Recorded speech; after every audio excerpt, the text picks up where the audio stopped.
Sovereignty is about power and authority. It's about control. And it's what the Uluru Statement is seeking to establish through a First Nations voice.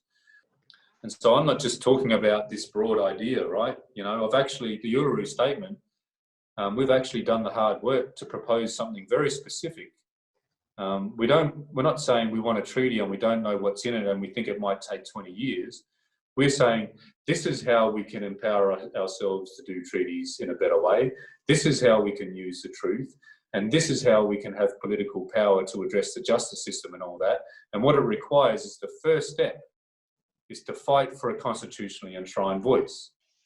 As a person that has negotiated many agreements on behalf of collectives of workers, I understand negotiations and I understand power.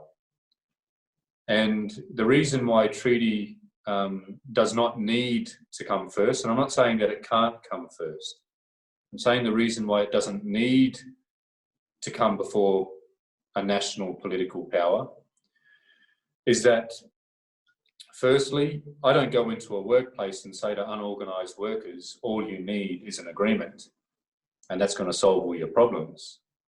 I talk about their representative structure first, who the delegates are, and where our points of leverage will be building power. And so a treaty is just an agreement, really, and you need to consider that.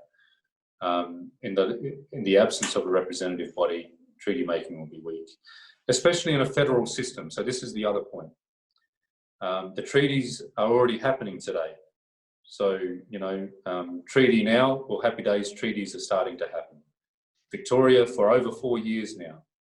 Queensland, the Northern Territory has a treaty commissioner.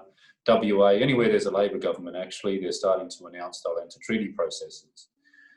But we're in a federal system and federal laws override state laws, okay? State laws must be consistent with federal law. And so another union analogy, we don't negotiate an agreement with the supervisor in a workplace, but not the boss. And the state is like the supervisor, you know, the weak manager, not the manager that has the power to make all the decisions and adhere to all the agreements, right? So the state is like the weaker party in our federal system. And so the log of claims from First Nations will be limited as well, because states can only agree to so much given federal powers and federal control of the majority of the purse.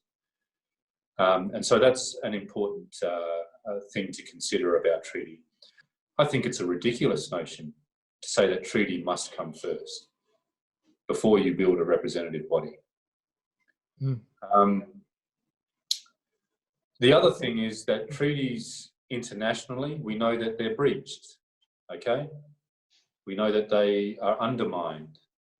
And you need to build a strong representative power, as other First Nations do and have learnt, to defend the outcomes of treaties and to band together as First Nations and help each other when those sorts of decisions are being made. And so again, the voice is extremely important to treaty.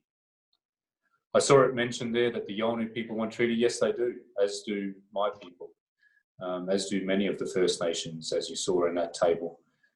But the voice is absolutely vital to treaty. We need this national voice. We need the ability to negotiate with the Commonwealth, the federal government, about their obligations and how they're going to adhere to things.